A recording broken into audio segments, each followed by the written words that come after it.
Salve, salve nação! Saudações rubro-negras! Carrascal é do Mengão. Temos aqui um corte do Jogo Aberto da Band, repercutindo esta contratação do Flamengo. O Neymar colombiano. Eu não tenho culpa, é o apelido dele lá na Colômbia, tá? Não tenho culpa das comparações que eles fizeram não e apelidaram um cara de Neymar colombiano, né? É só você digitar no Google aí que você vai ver o que eu tô falando. Bem, galera, fim de semana tem Fla-Flu. Domingo, às 19h30, no Maracanã. Vai estar lotado o Maracanã para esse grande clássico nacional. Um grande jogo, né, cara? Flamengo e Fluminense prometem, né? Casa cheia.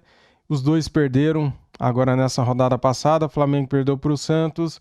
Fluminense perdeu para o Cruzeiro. Então os dois vêm mordido, né? Para querer vencer o jogo, né? Vai ser jogaço.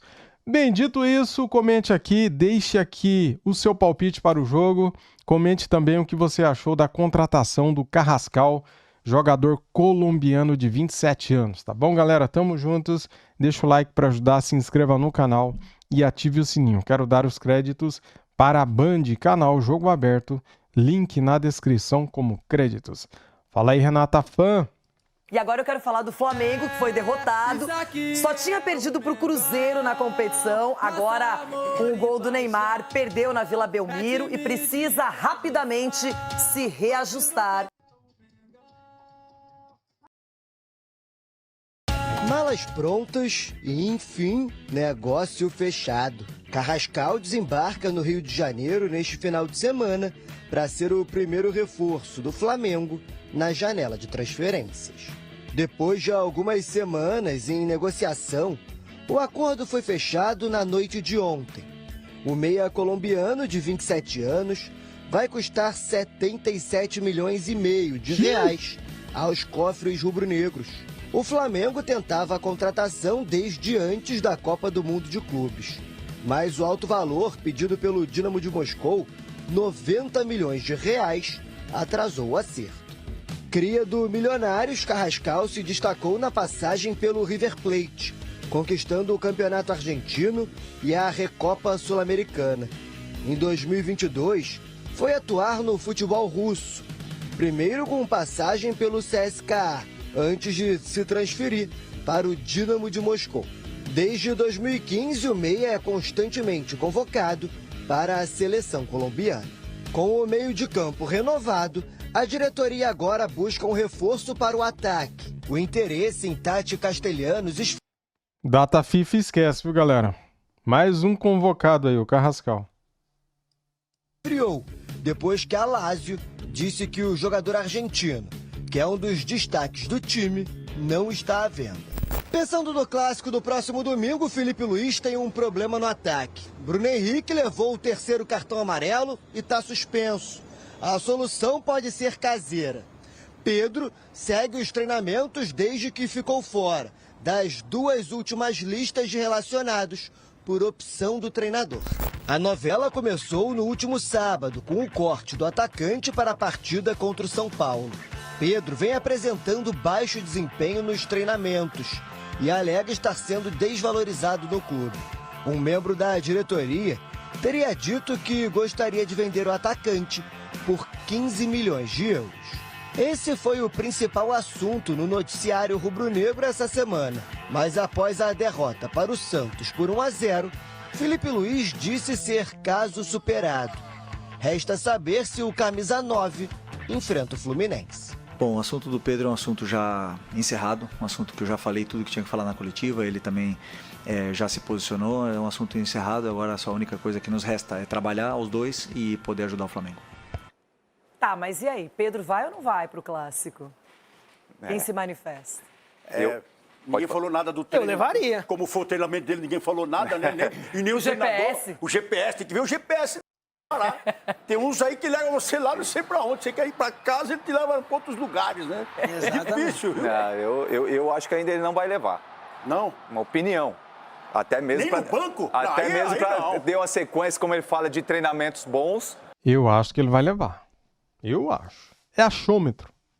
para depois sim ele retornar aí para a equipe. Mas Eu acho será que que ele o vai pro Fluminense, como é esse time do Pedro, será que não tem aquele negócio da lei do ex? Será que não é o momento certo? Até pro Pedro, porque o Felipe Luiz, pelo que a gente entendeu, ele quer uma resposta do Pedro, em campo, fazendo gols, aparecendo e podendo, inclusive, receber a posição de titular no time. Agora, Cicinho, uma hora ele vai ter que voltar, vai ter que mostrar que é o Pedro que todo mundo conhece. Nada melhor que um clássico. Exatamente. E assim, Renata, você tem que colocar também o jogador não está reclamando que não está jogando, coloca ele para jogar. E outra, nós estamos falando de um jogador como o Pedro, que joga em qualquer equipe do futebol brasileiro. Então é uma grande oportunidade também. Você colocar o cara, vai ser impossível o Pedro entrar e não correr. Pelo menos correr ele vai. Então assim, se eu sou o Felipe Luiz, transfiro também um pouco de responsabilidade colocando o Pedro. Porque se não coloca, se não convoca e o Flamengo vai e perde, a pressão para ele Isso é aumenta. crise, Cicinho? Crise, se perder pro Fluminense, lógico Vai que ter, você acha? Um clássico, toda essa confusão. Fala que tá resolvido, mas não tá resolvido. Se tivesse resolvido, teria convocado pelo menos o cara. Primeiro time a ser eliminado do campeonato de clubes, Flamengo, brasileiro. O primeiro classificado em primeiro lugar, Flamengo, né, também, né? Demos o azar de pegar o Bayern. Não ganhou do Santos, perdeu de 1-0, uma camaradagem com o Neymar também, né? Todo mundo parece que idolatrando o Neymar, até o Felipe Luiz, coisa meio estranha, enfim, mas ok. E agora tem esse clássico, se não ganhar do Fluminense, a batata vai assar. E eu acho que é melhor já colocar o Pedro logo, já deixa ele ter responsabilidade em campo. Felipe, diz, e aí, o que você quer? Você quer jogar? Joga e jogue bem. Verdade, o Flamengo na volta só ganhou do São Paulo. São Paulo mortinho. Mortinho, São Paulo só. Voltou, ganhou do São Paulo. Mas ganhar do São Paulo Então, achou que era parâmetro, e não era. É que o São Paulo estava nessa questão da ressaca do Mundial. Tava 40 dias. Mas até aquele jogo do São Paulo, nós falávamos aqui, quem vai conseguir parar o Flamengo? O Santos parou. Sim. Verdade. o Santos E parou isso por demais. pode ser uma esperança para outros. por aí. Você tem o Neymar lá no sub, meu lá. Se tiver, você vence o Flamengo nessas Tem o Alan competições. Patrick, rapaz. E olha que o Lampa. Neymar só nasce a cada 100 anos, mais ou menos. Renato, se a gente for analisar, só concluindo aqui, se a gente for analisar, o Flamengo, somente ele pode se parar exatamente com essas confusões. Vamos lá, galera! Temos aqui também um corte do canal ESPN Brasil para falar do Fla-Flu e as últimas informações do nosso Mengão. Link na descrição, canal ESPN Brasil. Vamos lá pro vídeo. No domingo, o Flamengo vem de derrota contra o Santos e agora tem um clássico, o mais tradicional do futebol carioca ou até do futebol brasileiro nesse final de semana. Ô Jufo, como é que estão as coisas por aí, hein? Eu sei que o Flamengo tem desfalques para encontrar o seu grande rival. É isso, Bruno. Flamengo com alguns desfalques para esse jogo, esse clássico contra o Fluminense. Chega depois de uma derrota para o Santos, que além de ter sido a segunda derrota do time no Campeonato Brasileiro, que fez também o Flamengo perder a liderança, o Flamengo perdeu o Bruno Henrique para esse clássico. O rei dos clássicos aí no elenco do Flamengo não vai poder jogar contra o Fluminense. Levou o terceiro cartão amarelo no jogo contra o Santos na Vila Belmiro. Com isso, Felipe Luiz faz alguns testes para esse time do Flamengo, a possibilidade do Wallace, que vem ganhando minutos, mas quem tem treinado, quem tem ganhado espaço, quem vai ter mais uma chance é o Everton Cebolinha, o reserva direto do Bruno Henrique ali na ponta esquerda, visto que o Pedro ainda está sem espaço, porque o Felipe Luiz também trabalhava muito a possibilidade do Plata pela ponta e o Pedro centralizado, mas o Pedro ainda não recuperou o espaço, então o Everton Cebolinha deve ser o provável substituto do Bruno Henrique. Na lateral esquerda, Alexandro e Ayrton Lucas seguem de fora, então o Varela vai ser mantido. Isso porque o Vinha ainda não está sendo testado para jogos de muita intensidade. O lateral uruguaio sofreu uma lesão grave no joelho no ano passado, está voltando agora aos poucos, depois de quase um ano, e o Vinha vai ser relacionado para o amistoso de hoje aqui na Gávea entre Flamengo Sub-20, mas com 4 peças aí do time principal, Matheus Cunha, Matheus Gonçalves, o Cleiton e o Vinha. O Flamengo Sub-20 com esses jogadores vai encarar o Bayer Leverkusen, transmissão da ESPN às 2h30. Bayer Leverkusen que está em pré-temporada aqui no Brasil, visando a próxima temporada europeia. Aí, galera, temos jogão hoje, cara. Vai ser massa esse jogo, hein? Vamos ter esse amistoso aqui na Gávea e o torcedor que quiser ver como está o Vinha, né, saúde física, como está o lateral uruguaio, ele vai estar em campo para essa partida e quem sabe o Filipe Luís poder contar com ele no restante do calendário, Bruno. Boa, Jufo, obrigado, viu? A gente fala bastante sobre o Flamengo, mas antes a gente também atualiza o Fluminense. Agora então vai ter que viver sem o John Arias, hein, Cícero? É verdade, Bruno. Começa uma nova era agora no Fluminense, sem o seu principal jogador. Nos últimos 4 anos, o Fluminense sempre tinha o John Arias nos Fla-Flus e era um jogador muito importante. Agora não vai mais contar com esse jogador. Na verdade, o Fluminense ainda não anunciou oficialmente a venda dele. Os documentos estão sendo todos assinados hoje e ainda hoje, pela informação que eu recebi, vai ser anunciada oficialmente a venda dele para o Wolverhampton, na Inglaterra, onde ele vai jogar a Premier League e vai reencontrar o antigo companheiro, o volante André, que é também jogador de seleção brasileira. Vamos ouvir o técnico Renato Gaúcho falando da perda, da saída do John Arias a partir de agora. O Arias é um jogador que fez o nome dele aqui, é um dos ídolos da nossa torcida, ia jogando muito bem, estava nos ajudando em todos os jogos, mas são coisas da vida. Ele é profissional, ele teve essa proposta, ele conversou, trocou ideias com o presidente. Era um sonho dele jogar na Europa. Eu sou testemunha que o presidente tentou, inclusive, dar um aumento para ele ficar, mas era um sonho. E quando um jogador de futebol tem um sonho, ele corre atrás dele. Então ele preferiu sair, mas enquanto ele esteve aqui, ele nos ajudou bastante. Tem todo o nosso carinho, que ele tem o mesmo sucesso no clube que ele está indo. Da mesma forma que ele teve o sucesso aqui no Fluminense. E a vida segue. Agora tem que arrumar outro jogador para jogar na posição dele. É difícil encontrarmos outro com o talento dele, mas nós temos um grupo e até domingo eu vou procurar dar oportunidades para jogadores para ver qual o jogador que se adapta melhor nesse setor do campo. Fica agora a expectativa de quem será o substituto do John Arias. Tem o Soteldo, que está chegando, podendo jogar com o Canóbio pela esquerda, o Soteldo pela direita, né? Tem aí várias opções, várias alternativas. O técnico Renato Gaúcho, vamos ver o que ele vai decidir. Se está perdendo um John, o Fluminense está ganhando outro. O John Kennedy está voltando, né? Rescindiu seu contrato com o Pachuca do México. O Fluminense pagou uma compensação ao time mexicano. Mas já, cara, mas que rápido, né? Por que será, hein? Tem jogador que não tem a cabeça boa, né? Olha isso, bate e volta. E ele já está à disposição do Renato Gaúcho. Ele deve ser aí uma briga, deve ter, está cotado para brigar por uma vaga no comando do ataque. O Cano não vem bem, Everaldo também não. Está aí uma boa oportunidade para o John Kennedy ganhar uma posição no comando de ataque. E fica a dúvida também quem será o substituto do John Arias. Fluminense que veio do Mundial, né, onde foi muito bem, e agora já está 2 jogos sem vencer. Perdeu para o Chelsea, eliminado do Mundial 2-0, e agora essa derrota para o Cruzeiro por 2-0. Vamos aguardar aí agora o Fla-Flu, qual vai ser a escalação. O Fluminense não terá o Paulo Henrique Ganso, que está lesionado. Bruno. Boa, Cícero, obrigado, viu? A gente aproveita e vê os números que envolvem o Filipe Luís e o Renato em clássicos pelo Flamengo e pelo Fluminense. O Filipe Luís, então, fez 11 clássicos, venceu 6. 4 empates e uma derrota pro Flu do Mano, né? No ano passado. Jogo do Ganso. É. E o Renato, em 37 clássicos, foram 11 vitórias, 12 empates e 14 derrotas. O Cícero lembrou que são 2 derrotas seguidas aí do Fluminense.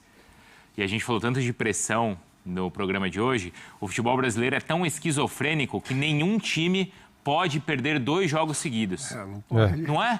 Mas louco, E nenhum. Por exemplo, se o Flamengo perder o segundo jogo seguido, agora não tem? Crise. Já é Boto não sei das quantas, Filipe Luís não sei o que lá. A figurinha da crise no Flamengo, já rodando nos grupos. Olha, aí você fala assim, não, mas o Abel é o técnico mais longevo do futebol brasileiro. Ontem... O Abel perdeu... ele não ganhou 2 jogos. Ele perdeu por Chelsea, campeão do mundo. E empatou outro jogo. Isso aí. Já virou Pedro Álvares Pardal. Cara, isso é uma esquizofrenia absurda que existe. Não é à toa que esses técnicos têm que ganhar muito dinheiro por tudo que eles movimentam, mas porque o cara não pode perder 2 jogos, o que é algo absolutamente normal do jogo, que já cai o mundo. Não, tem que ganhar tudo. É o 8 ou 80, né? Tem que ganhar o tempo todo, senão é perder uma partida e olhe lá. No máximo, a gente vai aceitar. Filipe Luís, cara, contando a derrota para o Bayern de Munique, ele perdeu só 5 jogos pelo Flamengo. E tem gente criticando, velho. É um absurdo, né? Perdeu uma partida...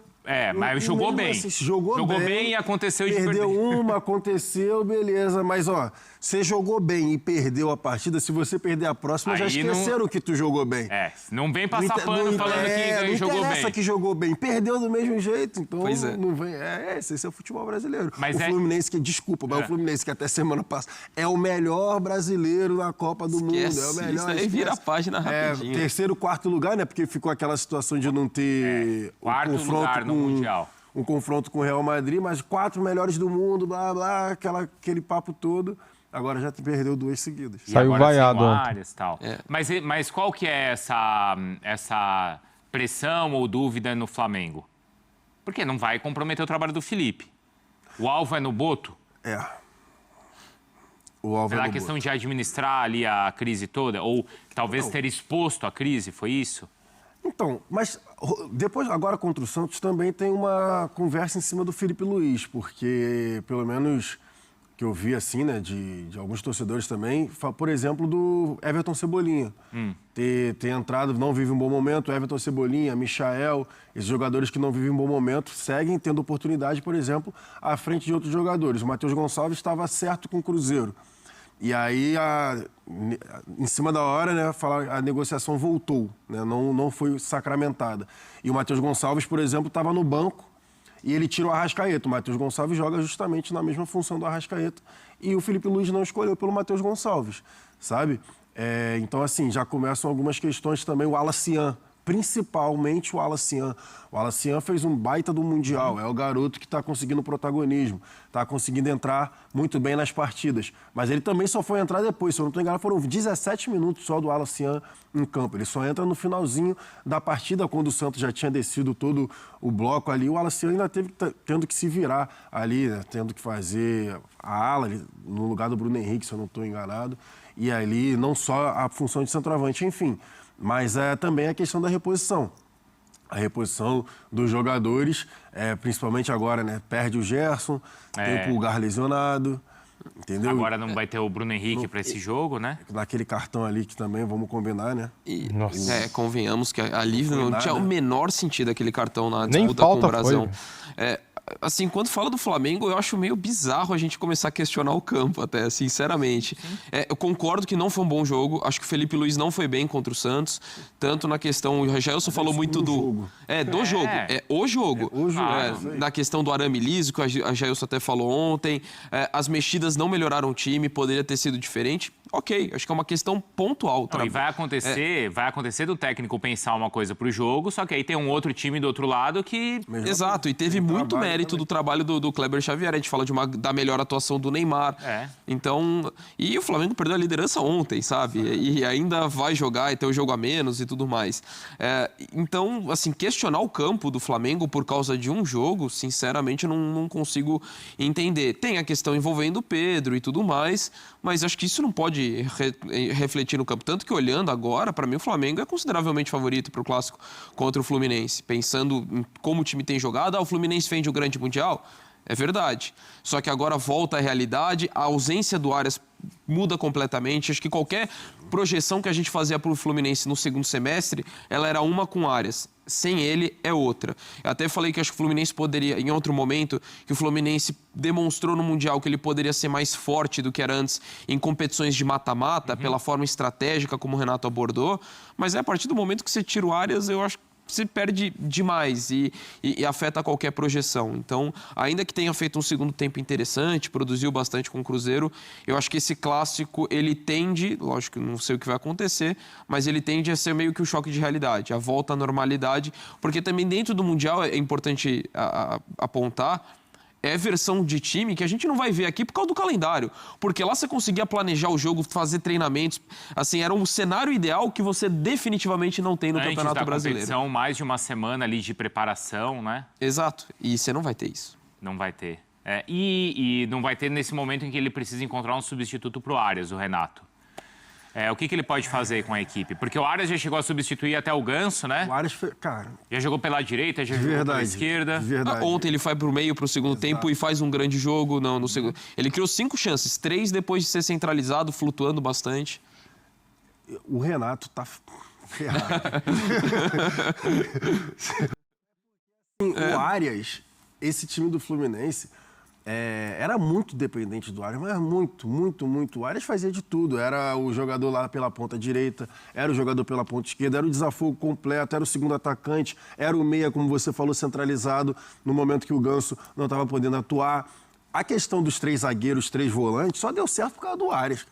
De verdade, porque assim, tudo bem que o Fluminense não ficou lá atrás, né, na defesa, marcando ali quando jogou contra a Inter, quando jogou contra o próprio Chelsea, enfim, quando jogou lá atrás, né? O Fluminense, ele consegue marcar mais no meio-campo, um pouco à frente da sua área, mas ele só consegue chegar um pouco mais ao ataque por conta do Arias. Que você tem um cara que vai reter a bola. Você tem um cara que, mesmo cercado por 2, 3 jogadores, ele não vai se livrar da bola ou vai tentar dar um bico na canela do adversário para a bola sair para a lateral. Não, ele vai ficar com a bola girando de um lado para o outro até alguém se aproximar ou ele conseguir fazer 1-2 para levar a bola ao campo de ataque. Então, assim, os pontas que hoje o Fluminense tem na equipe não chegam perto do que o Arias faz, com todo o respeito do mundo. Tu vai botar o Canóbio ali para fazer, vai tentar botar o Serna, o próprio Keno, enfim, são jogadores que tecnicamente tem 1 contra 1, tem a velocidade. O Soteldo, pô, se cair nas costas do Soteldo para substituir o Arias, nossa senhora, não vai dar. A torcida ontem já tava brava, né? O Soteldo, ele tinha um arranque, né? Assim, ele tinha essa questão física, mesmo ele sendo muito mais baixo, né? Ele tinha um arranque muito forte quando ele conseguia dar o drible para cima do adversário. Ele não está conseguindo ganhar o adversário mais nessa força, nesse arranque, nesse drible. Talvez seja questão física. Talvez se ele melhorar em pouco tempo, ele consiga melhorar esse ponto que eu acho que é crucial para o jogo dele. Mas se cair nas costas do Soteldo, substituir o Arias... E o Renato reclamou ontem muito de uma falta de atenção do time, de foco, de mobilização no começo do jogo ou no primeiro tempo. Esse erro não pode cometer contra o Flamengo também, né? De novo, pelo segundo jogo seguido. E os 2 gols acabam demonstrando isso. Porque começa num erro de passe e depois tem o mérito, da movimentação do Caio Jorge, mas também ele consegue se projetar. E o do Fabrício Bruno é pior ainda, né? Porque não pode. Ali foi um erro todo de um sistema, até o Freitas era o que estava mais perto, né? Ele até estava na foto dos 2 gols, né? No caso do Fluminense, por parte do Freitas, mas assim... Não, ainda mais se sabendo que é o Fabrício Bruno, né? E a minha preocupação, Bruno, durante o Mundial, a gente falou aqui, era a questão a Mari levantou essa questão da mobilização. A nossa preocupação ainda com o Arias, né? Agora com o Arias, eu não consigo vislumbrar, assim, o Fluminense vai ter que se desdobrar para conseguir substituir o Arias, mas... Bom pra nós, né, galera? O Arias com certeza irá fazer muita falta para o Fluminense, né? O Flamengo não tem nada a ver com isso. O Flamengo também tem os seus problemas. Temos 4 desfalques, 3 por lesão e a suspensão injusta do Bruno Henrique pelo 3º amarelo. Nem falta foi, né, cara? Que árbitro, filha da mãe, né? Vontade de xingar esse cara aqui. Bem, cara, essa rodada vai ser bem complicada para o Flamengo, né? O Flamengo tem um adversário difícil, né? O Fluminense nunca é um adversário fácil. É clássico, um dos maiores clássicos, se não for, né, no caso, o maior do Brasil, o Fla-Flu. Nunca é fácil jogar contra o Fluminense, né, cara? O Fluminense foi o melhor clube brasileiro no Mundial de Clubes, né? Chegou na semifinal, foi o 4º colocado. O Flamengo saiu nas oitavas, saímos para o Bayern de Munique, um time muito forte, né? Incomparável. Flamengo, neste momento, vem de derrota para o Santos. O Fluminense, por outro lado, vem de derrota para o Cruzeiro 2-0, né? Jogando como mandante, o Flamengo jogou fora de casa. Perdemos algumas chances de gols contra o Santos. O Flamengo não conseguiu matar o jogo na hora certa e no final do jogo perde com o gol do Neymar, né, cara? Aos 42 minutos mais ou menos aí do segundo tempo, né? Felipe Luiz fez algumas modificações que não foram bem, né? Ele tira o Alan, ele tira o Luiz Araújo, daí ele coloca 2 jogadores que vêm jogando mal, o Cebolinha e o De La Cruz, não foram bem. E final da história, perdemos o jogo e não tem mais o que fazer, agora é pensar no próximo jogo, né? O Flamengo tem esse adversário difícil, por outro lado o Cruzeiro que briga ali com a gente tem um adversário factível, né? Em casa, joga contra o Juventude. Então, tudo indica que o Cruzeiro vai vencer o Juventude e vamos torcer para o Flamengo vencer o Fluminense para a distância não subir mais de 3 pontos. Porque se aumentar para 6 ou para 5, daí já dificulta um pouco, né, cara? Porque o Fluminense, quer dizer, o Cruzeiro, ele só está... Eu nem sei se ele tá na... Deixa eu ver se ele tá na Copa do Brasil. Tá sim, cara, eu não lembrava, mas tá sim. O Cruzeiro joga contra o CRB, quarta-feira, dia 30 de julho, 7h30 da noite, tá? Oitavas de final, o primeiro jogo. O jogo da volta do Cruzeiro será no dia 7/8, às 7h30 da noite, né? Então é isso, galera. O Cruzeiro na Copa do Brasil e Campeonato Brasileiro. Ele saiu da Sul-Americana, então ele tem 2 frentes. Já o Flamengo tem 3 frentes para se preocupar e temos desfalques. Por isso que os reforços são importantes, né? Agora chegando o Carrascal, vai ajudar bastante, é uma opção a mais, né? É habilidoso, é bom jogador, é um camisa 8, é um meia armador que pode fazer ali a função do Arrascaeta quando o Arrascaeta não estiver disponível, porque é muito jogo, né? É um atrás do outro. Por exemplo, primeiro jogo da Libertadores contra o Internacional, o Arrascaeta, ele levou o 3º amarelo e está suspenso. Com isso, o Carrascal pode estrear na Libertadores já de cara nas oitavas de final contra o time do Inter. Bem, cara, eu acho que eu já falei demais, né? Agora então vamos torcer para que o Flamengo vença o Fluminense e vamos torcer por uma zebrinha, né? Pelo menos um empate aí do Cruzeiro. Eu acho meio difícil, mas no futebol tudo é possível, né? Valeu, tamo junto, saudações rubro-negras e até mais. Fui!